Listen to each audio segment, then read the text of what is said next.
اون دوتا ستاره ها شما هم که تو 4 جانبی امجدیه بوده بهتون دادن، لیگ دست 3 اومدین. پرسپولیس مثل همون بچه‌ای میمونه که سر صف بهش جایزه میدن، خودشو همه بالاتر میبینه ولی نمیدونه که اون جایزه رو مامانش براش آورده.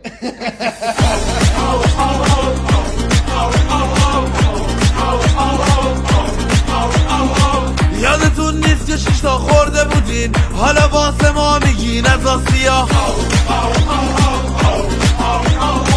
6 تا رو از خودتون در نیارید، یه سند رو کن که ما شر نذاریم.